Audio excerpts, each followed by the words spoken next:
সুপ্রিয় দর্শক মণ্ডলী, বেঙ্গল টিভিতে আপনাদের স্বাগতম। আপনাদের সঙ্গে রয়েছি আমি ইন্দ্রাণী। এই মুহূর্তে আমাদের সঙ্গে উপস্থিত আছেন জেলা পরিষদের সদস্য শাহানুর মণ্ডল। আমরা কথা বলে নেব তার সাথে। শাহানুর, প্রথমেই আপনাকে অসংখ্য ধন্যবাদ আমাদেরকে সময় দেওয়ার জন্য। বেঙ্গল টিভিতে আপনাকে স্বাগতম। এখন চতুর্দিকে আলোচ্য বিষয় একমাত্র নির্বাচন, সেই বিষয়ে কিছু কথাবার্তা বলবো আপনার সাথে। দ্বিতীয় দফায় নির্বাচন শেষ, বসিরহাটে কিছুদিনের মধ্যেই নির্বাচন হতে চলেছে, তো সেক্ষেত্রে প্রস্তুতি কেমন? প্রস্তুতি দেখুন, যেভাবে একটা রাজনৈতিক দলের প্রস্তুতি নেওয়া উচিত সেভাবে আমাদের বুথ লেভেল থেকে শুরু করে বুথ মিটিং থেকে শুরু করে পঞ্চায়েতগতভাবে মিটিং, আমাদের মুর্শিদে একটা জনসভা হয়ে গেছে মধ্যমপুর, আপনারা জানেন, উত্তরকাচনের মাঠে। সেভাবে যত রকম প্রস্তুতি, ফেস্টান ব্যানার থেকে শুরু করে যেখানে যে কাজগুলো আমাদের করা প্রয়োজন, যেহেতু সামনে রোজার মাস, আমরা ভাবছি রোজার মাসে মুসলিমদের, যেহেতু মুসলিম এরিয়া আমাদের, রোজার মাসে মানুষের সাধারণত ভোট দিন নামাজ কালাম অনেক কাজকাম থাকে, তার জন্য আমরা যত আমাদের প্রচার, যত কাজকাম যা আছে আমরা সম্ভবত চেষ্টা করছি আমরা রোজার আগে কমপ্লিট করার জন্য। ভোটের আগে সাংবাদিকদের উপর আক্রমণ হচ্ছে, তো এই বিষয় নিয়ে আপনার অভিমত কি? সাংবাদিকের উপর আক্রমণ হচ্ছে, যেমন সাংবাদিকদের ত্রুটি, সাংবাদিকেরা সঠিক কাজটাই করছে না। তাদের সঠিক কাজটা করে কোনো সাংবাদিকের উপর কেউ আক্রমণ করবে না, কারণ সাংবাদিক একটা দেশের একটা ভালো সবথেকে গুরুত্বপূর্ণ অঙ্গ মনে করি আমি। কেননা সাংবাদিকরা দেশের মানুষের যে খবরগুলো পৌঁছে দেওয়া মিডিয়ার মাধ্যম দিয়ে, সাংবাদিকরা ভালো মন্দ খবরটা সঠিকটাই পৌঁছে দিই। সাংবাদিকরা কোনো দলের কাছ থেকে যদি পয়সা খেয়ে একটা দলের বিরুদ্ধে মিথ্যা অপপ্রচার চালায়, সাধারণ মানুষ তো ক্ষিপ্ত হবেই।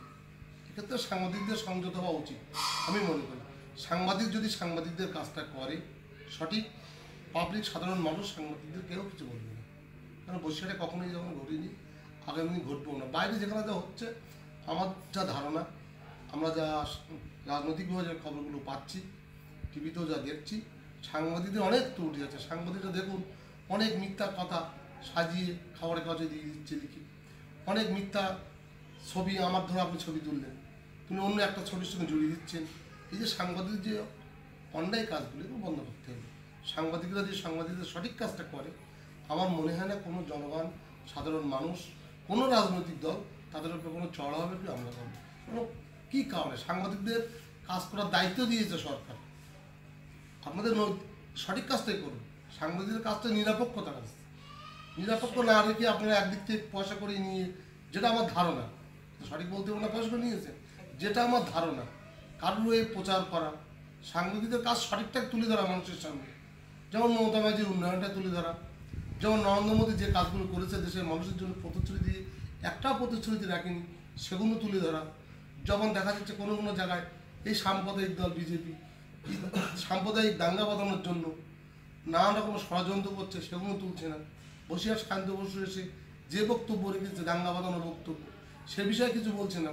কিন্তু সবসময় আমি দেখেছি সাংবাদিকেরা সবসময় এইগুলো চেপে দিয়ে, উন্নয়নের কথাগুলো চেপে দিয়ে, সাংবাদিকরা কীভাবে হাইলাইট হতে পারে একটা একজনের নামে বদনাম দিয়ে তার প্রেসে হাইলাইট করার জন্য, কাগজকে হাইলাইট করার জন্য এই ধরনের কাজ করছে। এই জন্য সাংবাদিকদের নিজেদের দোষে নিজেরাই মার খাচ্ছে।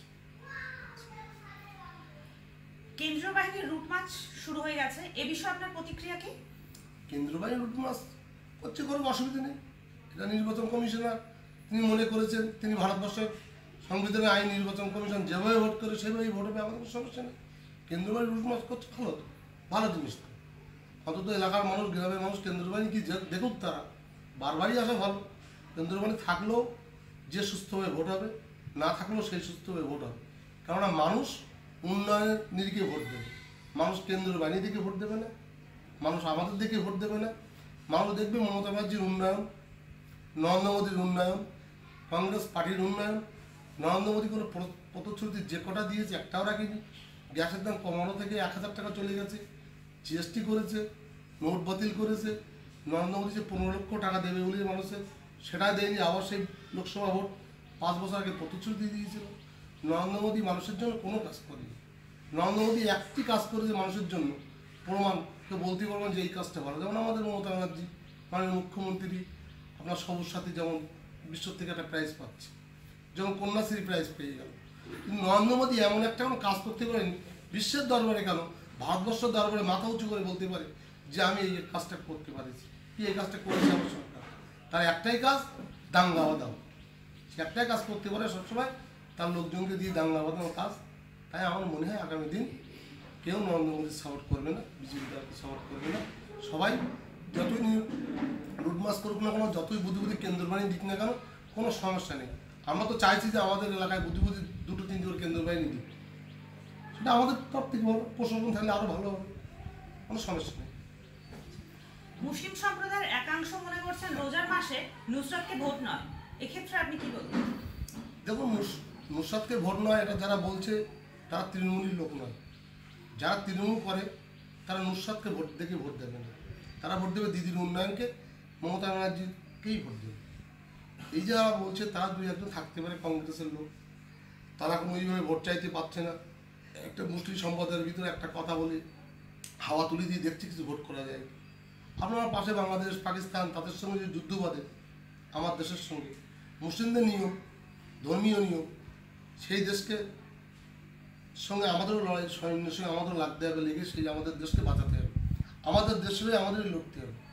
আজকের সেক্ষেত্রে যদি আমরা মুসলিমরা মিলে, পাকিস্তান তো মুসলিম দেশ, বাংলাদেশ মুসলিম দেশ, আর যদি যুদ্ধ বাঁধে, সরকার যদি আমাদের ডাকে, আমাদের সরকারের সঙ্গে সহযোগিতা করে সেই দেশের সঙ্গে লড়তে হবে। সেটা যখন আমাদের ধর্মীয় নিয়ম, তাহলে এটাও আমাদের ধর্মীয় নিয়ম যে দেশকে বাঁচাতে হবে। আজ দেশকে বাঁচাতে গেলে, নরেন্দ্র মোদীকে হটাতে গেলে, আমার মনে হয় আরেকবার দেশ স্বাধীন করতে হবে। সেই দেশ স্বাধীন করতে গেলে আমাদের নরেন্দ্র মোদীকে হটাতে গেলে ভোট তো তৃণমূল দিতেই হবে। কারণ পশ্চিম বাংলা থেকে কোনো দল নেই বিজেপি ঘটনা, একমাত্র তৃণমূল ছাড়া। কংগ্রেস সিপিএম পারবে না। যারা 2-1 কংগ্রেস করছে, যারা এই কথা বলছে, আমার তো মনে হয় কংগ্রেস সিপিএম কেউ না, এরা বিজেপির কাছ থেকে পয়সা খেয়ে এই ধরনের প্রচার চালাচ্ছে। কারণ এরা কখনোই তৃণমূলী দলের লোক না। আর সমস্ত মুসলিমরা যে তৃণমূল করবে, সমস্ত হিন্দু সম্প্রদায়ের মানুষ যে তৃণমূল করবে, সেটাও তো না। 2-4 বিরোধী থাকতে পারে, তারা পয়সা খেয়ে অন্যরকম প্রচার দিতে পারে, সেটা তাদের ব্যক্তিগত ব্যাপার। এতে কোনো এফেক্ট সাধারণ মানুষের ভিতরে পড়বে না। কারণ মানুষ চাইছে দেশ আরেকবার স্বাধীন করতে হবে, আমার দেশ বাঁচাতে হবে। যখন আমি যখন উন্নয়ন চাইছে মানুষ, উন্নয়ন তো মমতা ব্যানার্জি উন্নয়ন যা করেছে সেটা মানুষের চোখের সামনে, আপনাদেরও চোখের সামনে, ক্যামেরার সামনে। কিন্তু মানুষ যেটা চাইছে, যেমন একদিকে বলছে যে রোজার মাসে নুসরাতকে ভোট দেওয়া যাবে না, যে মানুষগুলো বলছে তারা তো আদৌ তৃণমূলের লোক নয়। যারা তৃণমূলের লোক তারা কিন্তু চাইছে মমতা ব্যানার্জিকে ভোট দিতে হবে। ভোট আমরা নুসরাতকে দেবো না, ভোট দেবো মমতা ব্যানার্জিকে। আমি দেখবেন কিছুদিন পরে আমাদের ইমাম মজ্জেমদের নিয়ে বড় একটা মিটিং করবো আমরা। সেই মিটিংয়ে আপনারা আসবেন, দেখবেন আমাদের যারা ধর্মীয় গুরু তাদের বক্তব্যগুলো শুনবেন। তারা সবাই মসজিদে নেমে গেছে, যেহেতু কাল আমাদের শবে বরাত, সবথেকে পবিত্র দিন আমাদের। সেই জন্য শবে বরাতের জন্য মুসলিমরা সম্প্রদায়ের যারা আমাদের নেতৃত্ব দেয়, যারা আমাদের ধর্মগুরু, তারা অনেক কাজ থাকে শবে বরাতের আগে আমাদের, সেই জন্য তারা একটু দেরিতে নামছে। কিন্তু এই শবে বরাতের পরপরই ভোট পর্যন্ত সমস্ত মুসলিম সম্প্রদায়ের মানুষ তারা ভোটে নিয়ে যায়। আর ইমাম মজ্জেমদের তাদের কেউ কোনোদিন কোনো সহযোগিতা করেনি, একমাত্র মমতা ব্যানার্জি ইমাম মজ্জেমদের একটা ভাতা দিচ্ছে। মানুষ কোথায় ভোট দেবে? 2-1 যারা বলছে, আমার মনে হয় তারা বিজেপির কাছ থেকে পয়সা দিয়ে এই ধরনের কিছু করছে। আমরা যেটা জানি আপনি একজন অ্যাক্টিভ সদস্য, তো সেক্ষেত্রে আপনি নুসরাত জাহানকে কত ভোটে লিড দিতে চলেছেন, কি মনে হয়? দেখেন, আমি তো অ্যাক্টিভ সদস্য বলুন যাই বলুন, আমি মনে করি যে আমি নিজে 43,000-এর বেশি ভোটে জিতেছিলাম। কিন্তু আজকের ক্ষেত্রে দাঁড়িয়ে রেজাল্ট প্রায় একই জায়গায় থাকবে, কোনো সমস্যা নেই। কারণ মানুষ মমতা ব্যানার্জি যে উন্নয়ন দেখেছে ভোটের পরে, আমরা আরও ক্ষমতায় আসার পরে যে উন্নয়ন ঘটিয়েছি, যেভাবে কাজ করছি, রাস্তাঘাট থেকে শুরু করে পানীয় জল, লাইটের যে কাজ আমরা শুরু করেছি, মানুষ উন্নয়নের পক্ষেই ভোট দেবে। যেখানে কোনো বাধাবিঘ্ন আসবে না। কেননা দল দাঁড়াতে পারে, এটা গণতন্ত্র দেশ, যে কেউ ভোটে দাঁড়াতে পারে। নরেন্দ্র মোদীর বিরুদ্ধে 100 জন মতো প্রার্থী, এখানেও 2-4 জন থাকতে পারে, সমস্যা নেই কোনো। এক্ষেত্রে বসিরহাট কোনো সমস্যা নেই, ভোট ভালো হবে। যেহেতু বসিরহাট সায়ন্ত বসু এসছে, বিজেপি প্রার্থী, তিনি এসে যেসব বক্তব্য নোংরা কথাবার্তা শুরু করেছে, যারাই বিজেপি করে তারাই শান্ত বসুকে মানছে না। আমার সঙ্গে যে আমার বিরোধী ক্যান্ডিডেট ছিল, বিজেপি যে প্রার্থী ছিল জেলা পরিষদে, আমার সঙ্গে ভোটে রয়েছিল, সে নিজেই ভোট করছে না, বলছে এই ধরনের নোংরা লোকের সঙ্গে আমরা ভোট করবো না। তো বিজেপি যারা করে তারা সব মুখ ফিরিয়ে নিচ্ছে।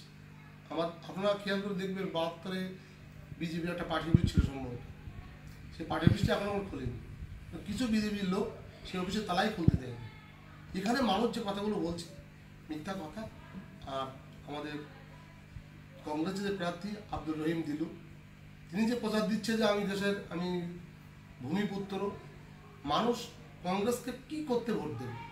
কারণ আমাদের লড়াই একমাত্র বিজেপির সঙ্গে।